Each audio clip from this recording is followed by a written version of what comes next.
From the East and the West, you've heard others, but now you've tuned into the best. This is a Prime Wave Media production.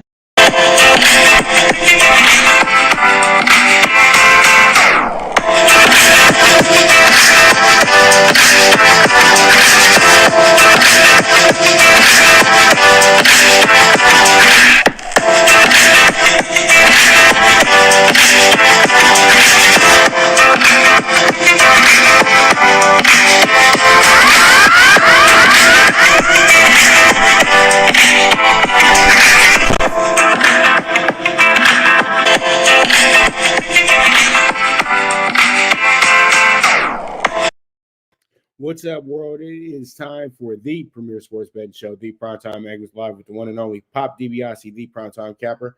I'm feeling good. I'm feeling great. I hope you are feeling the same. It is Wednesday in middle of the week, and pretty much we are getting down to the last few days of the 5-day week and everything like that, and setting up for a pretty good weekend. You guys already know that this weekend we have the big Porter and Crawford bout as well, too. I know I've been talking too much boxing lately, but Friday I'll go ahead and have my little boxing segment and everything to talk about because, I've just been, it's been some really good fights over the last few months, and you kind of want to accumulate things a little bit and talk about it all at once. You know how it goes. So pretty much let's go ahead and jump into today. I'm not going to take up too much of your time. Let's talk about the first matchup that we have tonight in the MAC, because you guys know that the MAC plays early in the week once we get past about week 9 or so. So pretty much tonight is the second half to this week's schedule. And we have first Central Michigan and Ball State. Ball State coming into this game very 5-5 even. Central Michigan 6-4. Central Michigan didn't do too great last week, but they wound up having themselves a pretty good win, though. All in all, though, it was kind of a kind of a nail biter, 54-30. But you know how it goes. But they've won their last 4 out of 5 games, and they are 3-2 right now. They are 4-2 in conference play. So this should be something that works out kind of well for them today. But Ball State is sitting right here trying to rear its ugly head and get themselves right there in the mix to steal this championship this year as well, too. So there's just a lot of things going on in this game. And Ball State, another team that did lose their last game against Northern Illinois by a squeaker, but they have dropped their last 2 out of 3 after winning 3 in a row. So tonight, I think that this game is more about watching the scoreboard and everything like that. I feel like the defense will be at a premium here, so we'll see how it goes. We'll see how it shakes out, but that's going to be our game for tonight with the Central Michigan Chippewas going against the Ball State Cardinals. So there it is. There it is. Now we move on, and let's go ahead and talk about our next game for the MAC, and it's going to be the Northern Illinois Buffalo game tonight. Northern Illinois coming in with the best record in the conference as well, too, but that doesn't necessarily make them the favorite. That doesn't necessarily make them the favorite to win the championship this year, but they're doing very well. They're 5-1 in conference, 7-3 overall. They're doing pretty good on the road as well, too, this year. So, things are working out pretty good for Northern Illinois Buffalo, who has been a very dominant team in this conference over the last 5 years or so. They are rebuilding the program at this point. So, yeah, they come in here 4-6, 2-4 in conference play, but they always loom the danger, especially at home. So, Northern Illinois is in for it tonight, but they should be good money tonight as well, too. I like Northern Illinois. Buffalo is just not the same team that they used to be. So I like where we're going here, and I think that Northern Illinois should be good money. This team has won their last 4 out of 5, including 3 in a row. Including the game last week and everything like that. The only time that they did lose in this last 6-week stretch was to Kent, and that was only by 5 points. And that game was at Kent as well, too. So, pretty much there it is, you guys. So Buffalo, Northern Illinois should be a good one tonight. There's a lot of things that are very comparable with these teams, but I think Northern Illinois just stands out a bit more, and they'll play the right type of defense tonight to go ahead and get themselves a good, nice win here. So there it is. There it is. We move forward and let's go ahead and jump into the NBA. And tonight in the NBA, we have the Wizards at the Hornets. The Wizards at the Hornets. This is a divisional game, Southeast division. You have a Wizards team that's coming in here with 5 wins in a row, and they are 5-2 actually in the month of November. So this is a team that is playing much better basketball, and they are sitting on cloud nine. To be honest with you, a lot of people had their little laughs and chuckles about the Wizards over the last few years, but that trade that they made to the Lakers might be the best thing that they've done in years. You know what I mean? They did clean house with guys like John Wall, me first diva guys, and then Russell Westbrook really demanded his way out, even though the team really did like him as well too. So, pretty much they were able to get 3 championship caliber players, meaning that you don't have to be an all-star to be a championship caliber player, but guys that know what it takes to help win a championship. And pretty much that's what's helping this team out a lot. Then adding Spencer Dinwiddie was huge as well too. That's a big loss for the Nets without Kyrie, because if they knew that this situation was going to occur with Kyrie, they would have really paid Spencer Dinwiddie, the guy who was their best player before Kevin Durant and the crew got there. So yeah, Spencer Dinwiddie is a big time pickup for this team. And then the Hornets, you know them, they're the young bunch. They're learning, the learning on the job team. And you know what? They must be doing very well, because Michael Jordan's starting to sit courtside instead of sitting in the old owner suite that he used to sit in. And he's actually trying to help these guys become better when they have home games. So I do expect MJ to be in the house tonight for this one as well, too. And I think that the Hornets should be in good shape, but I still think with the way the Wizards are playing, you cannot deny them. So I think that the hot hand is the best hand tonight. So we'll see how it goes. We'll see how it shakes out. We move forward from there. Let's go ahead and talk about the Celtics and the Hawks. The Celtics come in here as the dog tonight. They're 7-7. The Hawks are 6-9, but they're back at home. They really had a rough road trip.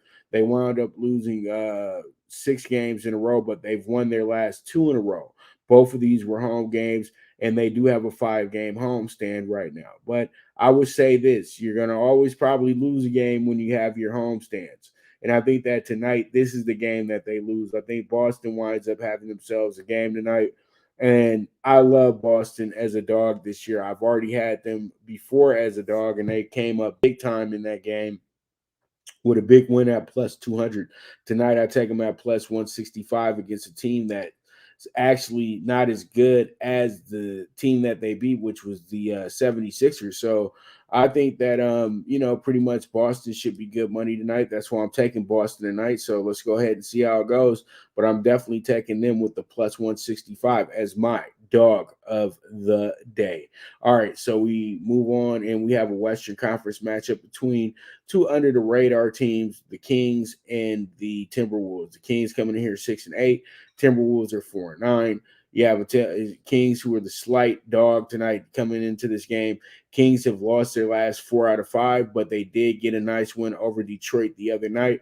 But they're going to have to start stepping up the pace. There are little chirps out there that Luke Walton's job is in peril right now. But I would say this: if you're the owner of the Sacramento Kings, your team hasn't done anything in 16 years, and this might be the best thing that you've had coaching wise since Rick Adelman. So I think that maybe you might need to just back it up a little bit and start trying to put together a better roster of players that he can actually put together and coach. That's the whole thing, because they have a lot of assets there, and they just need to move certain players out. They have to get out the guys that don't want to be there and bring in guys that do want to be there. And you can't blame that on the coach. I feel like at some point in time, you have to you have to hold the players accountable for what they do on the floor and what they're saying to little media members and things like that. And I think that the Kings really have to assess who wants to be here, who doesn't want to be here. And when they figure out who doesn't want to be here, ship them out. It's that simple.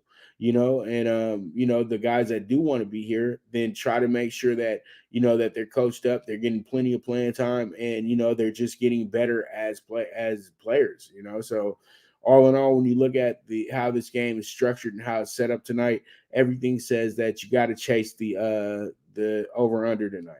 I feel like, we don't like the chase, but you know what? We're not going to put ourselves in a position where we have to really flip a coin on who to pick as the winner. I think that the over is the best bet here, and that's what I'm going to stick to, and that's what's going to go on to the group as well, too. So there it is. There it is. All right, we move on, and let's go ahead and talk about the Suns and the Mavs tonight. Now, the Suns are coming in here red hot as well, too. Suns very good this month. They haven't lost a game. They're 8-0 in the month of November. Came off and also had a nice gritty win the other night against the Timberwolves, who would not go away. That game was literally point for point the other night. So that was a pretty good one. They wound up winning that game by 3 points the other night. And Chris Paul was huge, 19 points in the fourth quarter. That was pretty big. And then you got the Mavericks, who were kind of going through the woes a little bit. Luka got hurt, so Luka's out for about a month right now. He hurt the ankle, the leg, all that good stuff. Going real hard in the paint. I kind of felt like I don't like to put injuries on players, but I felt like that it was coming for Luka this season, that he could go. He might be going a little bit too hard, and that he might wind up having a little bit of a mishap this year. But hopefully he gets right back into the groove of things. But he hasn't been the same Luka he was the first few years, where everybody was so excited about what he was doing. And this happens because he's played a lot of basketball. It's kind of like what happened to Manu Ginobili after he had his greatest year ever in 2004. He comes back after the Olympics, and first thing he does is have an ankle issue. So, and it kind of took a little bit out of him, career-wise, attribute-wise, because it was so much basketball played and little breaks, you know what I mean? So the guy was never truly the same, dominant force that he was, even though he was one of the better players in the league for a long time. At that point in time, you could put him second to Kobe Bryant, though. You know what I mean? So pretty much you have a Mavericks team coming off 2 straight wins, but they still dealing with the injury issue. And so, Phoenix is already licking their chops tonight. It's a home game as well, too. So them being a big favorite tonight totally makes sense. And I think that this oversell is the right sell tonight. So I do like the Suns to go ahead and win this one by double digits or better, but we'll see how it checks out. Then we have, last but not least, we have the Bulls and the Blazers. Very popular video game back in the day that was on Super Nintendo. That was on Sega Genesis, actually. I wanted to say Super Nintendo, but the game was on Sega Genesis. We didn't get blessed with the great NBA franchise on Super till we got NBA Live. But thing is, actually NBA Showdown. But thing is, though, Bulls versus Blazers, spent a lot of hours on the system playing that game. That game was a lot of fun. When I say a lot of fun, a lot of fun. So you have a Bulls team 10-4, the darlings of the league, one of the most tweeted teams, one of the most looked at teams in the league. And the Bulls are just doing their thing right now. And then you got the Blazers, as I told you guys before, slow starters. So don't expect this team to be gung-ho, one of the better records in the league, all that good stuff. This team really has to work its way into somewhat of a rhythm. And then once they do, then they don't lose for like a month or two. So, the Blazers starting slow isn't always a bad thing. And you expect this with this team. And pretty much this month hasn't been the greatest month. They're 4-5 this month as well, and they've actually lost their last 3 out of 5 over the last week or so. So pretty much, the Blazers are still just going through the motions. They got tough games. When I look at the 3 games they have coming up all at home, this is going to be, they got Chicago tonight, then they got Philly on Saturday, and then they have Denver on Tuesday. All those games are going to be tough. They get a little bit of a breather when they go to Sacramento, and then they got to deal with Golden State, who is now back to being the best team in the NBA. And then they got Utah after that as well, too. But then they get a little bit of a breather when they get Detroit at the end of the month. You got the Bulls coming in here. The Bulls have been very consistent, either consistently winning this month or consistently losing, and they haven't lost that much. Now, after losing 2 games in a row, they've won the last 4 out of 5.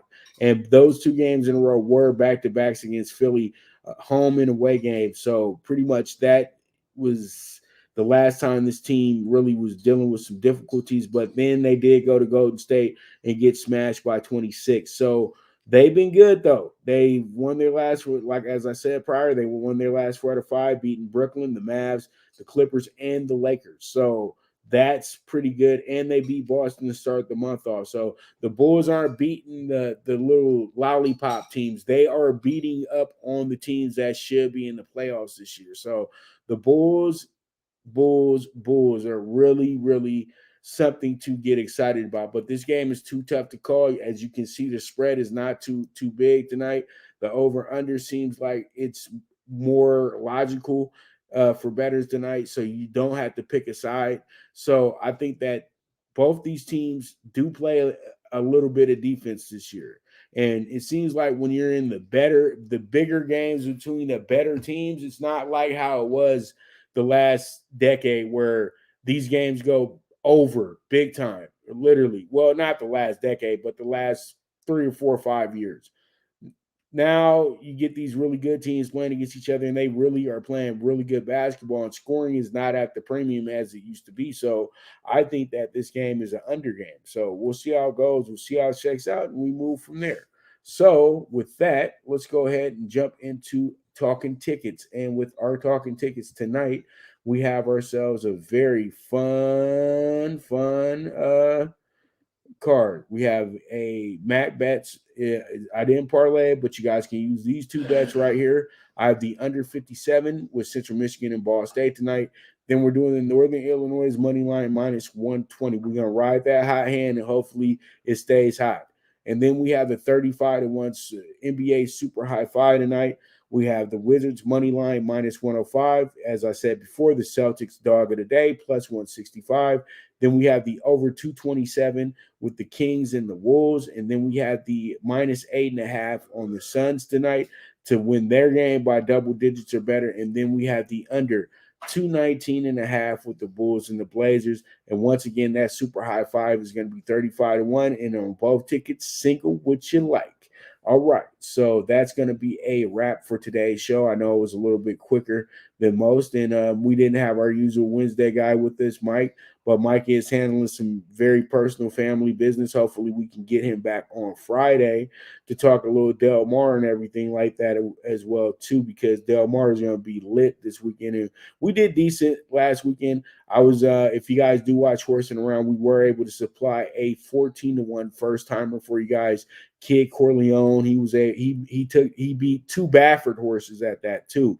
So that's something that they're going to be looking very closely at, and we quite possibly could see a horse that could be in the group of 20 at the Kentucky Derby next year. But it's going to take time. You already know that because you got to get through Santa Anita as well, too, before you get to Churchill. So it is what it is. But I thank you guys very much for tuning in today. I'll be back tomorrow. You guys already know I'm doing a lot of shows tomorrow. So tomorrow we start off with the NFL Bet Exchange with me and Jeff Dawson. And then I'll have this show for you guys as well, too. And quite possibly I might be doing Horsing Around tomorrow, or you might catch me on Mike's radio show as well, too. But Horsing Around will either be tomorrow or early Friday, so you guys be on the lookout for that. So with that, I bid adieu. I thank you guys once again. As if you got a hunch, bet a bunch. Always bet with your head, not with your heart. The movement is moving. This is the Premier Sports Betting Show, the Primetime Angles Live, and I am the one and only Pop DiBiase, the Primetime Capper, and I am gone.